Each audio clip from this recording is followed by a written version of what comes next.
Hey guys, welcome in my new video. So in this video we'll talk about electron beam machining. So here you can see the diagram of electron beam machining. So सबसे पहले देखो क्या है कि voltage दिख रहा होगा आपको, हाई वोल्टेज केबल्स हैं जिसमें वोल्टेज अपना सप्लाई होगा, उसकी वजह से क्या होगा, इलेक्ट्रिसिटी प्रोड्यूस होगी, इलेक्ट्रॉन्स एमिट होंगे। तो वो इलेक्ट्रॉन्स किधर जाएंगे, फिर जाते जाते एनोड की तरफ जाएंगे कैथोड से होते हुए। फिर नीचे वॉल्व देख रहे हो आप, यहाँ पर इलेक्ट्रॉन स्ट्रीम लगी हुई है, मैग्नेटिक लेंस लगे हुए हैं, डिफ्लेक्शन कॉइल्स लगे हुए हैं। फिर जाके वर्कपीस पे एक जगह पे फोकस हो रहे हैं। एक बात ध्यान रखना कि the process of electron beam machining is conducted inside a vacuum. Vacuum के अंदर पूरा का पूरा प्रोसेस होता है। वैक्यूम के अंदर ये प्रोसेस क्यों होता है? क्योंकि ताकि जो इलेक्ट्रॉन्स है वो एयर के पार्टिकल्स के साथ कोलाइड ना कर पाए। तो ये इसका मोटा मोटा मैंने बता दिया है। We'll see about the principle and then we'll talk about working and after that application and its advantage. तो हम ये सब इस लेक्चर में पढ़ेंगे। So let's get started. We'll study first of all about the principle. Okay, so this machining process works on the basic principle of conversion of kinetic energy of electron into heat energy. तो simple conversion है कि kinetic energy का heat energy में, इस principal पे ये काम करता है। When high speed electron impinge on a workpiece, they convert its kinetic energy into heat energy.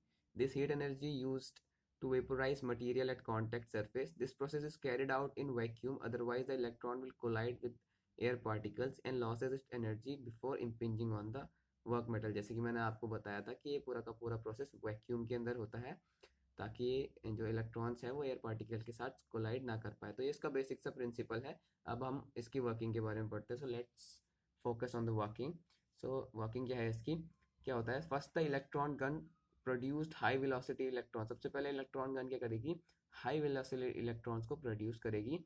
These electron particles moves towards anode with a placed after cathode tube. Anode की तरफ move करेगी, जो कहाँ पर लगाया गया है, ये देख सकते हैं आप डायग्राम में, जो कैथोड ट्यूब के जस्ट नीचे लगाया गया है। अब क्या है, now the high intense electron beam passes through the magnetic lens. अब ये नीचे नीचे जाके मैग्नेटिक लेंस की तरफ गई। जो मैग्नेटिक लेंस का काम क्या है? These are there is a series of lens which take care of only convergence electron passes through it. ये जो मैग्नेटिक लेंस लगे हुए हैं, ये सिर्फ क्या करेगी? कन्वर्जेंट इलेक्ट्रॉन को पास करेगी, और बाकी जो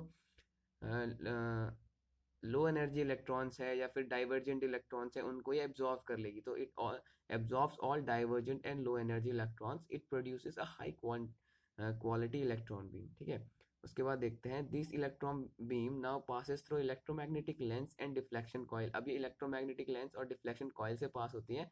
it focus the electron beam at the spot. और डिफ्लेक्शन कॉइल और इलेक्ट्रोमैग्नेटिक लेंस का काम क्या होता है? एक जगह पे सारी की सारी बीम्स को फोकस करना। ठीक है, the high intense electron beams impinge on the workpiece where kinetic energy of electron get converted into thermal energy। और यहाँ पर क्या हो जाएगा? इसके बाद काइनेटिक एनर्जी थर्मल एनर्जी में कन्वर्ट हो जाएगी। ठीक है, the material is removed from contact surface by melting and vaporization due to this high heat generated by conversion of kinetic energy। और इस काइनेटिक एनर्जी जो हीट एनर्जी में convert हुई, इसकी वजह से क्या होने लग जाएगा? हमारा मटेरियल रिमूव होने लग जाएगा वर्क पीस से। तो जो हमको करवाना था अपने वर्क पीस से, जो मटेरियल हमको रिमूव करवाना था एट लास्ट, वो हमको मिल जाएगा। ठीक है, सो ये थी इसकी वर्किंग। अब इसके एप्लीकेशंस पे आते हैं। तो what are its applications? So here are the application. It is used to produce very small size holes in any shape. बहुत स्मॉल साइज होल्स प्रोड्यूस करने के लिए होता है, और वो किसी भी साइज के हो सकते हैं, मेनली वो स्मॉल साइज के ही होते हैं। It is used to produce holes in diesel injection nozzle. Diesel injection nozzle अगर आपने देखा होगा, अगर नहीं देखा है तो आप गूगल पे जाके, इमेजेस पे जाके नोजल का डायग्राम देख सकते हैं। उसके जो बहुत ही माइन्यूट होल रहते हैं, बहुत ही माइक्रॉन्स में बोल सकता हूँ उनका डायमीटर। तो वो होल्स को ड्रिल करने के लिए इलेक्ट्रॉन बीम मशीनिंग का हम यूज करते हैं। एडवांटेज क्या होते हैं इसके? It can be use for producing very small holes in any shape, जैसे कि हमने पढ़ा एप्लीकेशन में, वही इसका एडवांटेज भी है। It provides a good surface finish. No surface finish is required after EBM. EBM is a short form of electron beam machining. इस प्रोसेस के बाद कोई भी सरफेस फिनिश प्रोसेस का हमको जरूरत ही नहीं पड़ती है। Highly reacting material can be machined easily because machining is done under vacuum. High reacting material बहुत ही ज़्यादा रिएक्टिव मटेरियल अगर हमारा, उसको भी हम आराम से उसके अंदर मशीनिंग कर सकते हैं। क्यों? क्योंकि सारा का सारा प्रोसेस हम क्या कर रहे हैं, वैक्यूम में कर रहे हैं। तो वैक्यूम हमको कोई भी कोलिजन प्रोवाइड नहीं कराता है किसी और मटेरियल के साथ, किसी और भी कंपोनेंट के साथ, तो ये बहुत ही ईजी बन जाता है। So I hope in this lecture I was able to explain you what is electron beam machining and what are its application, its advantage, its principle. So hope guys you like my video. If you like and if you think that I was able to convey my message to you, then please subscribe, like my channel. Thank you for watching my video. Thank you so much.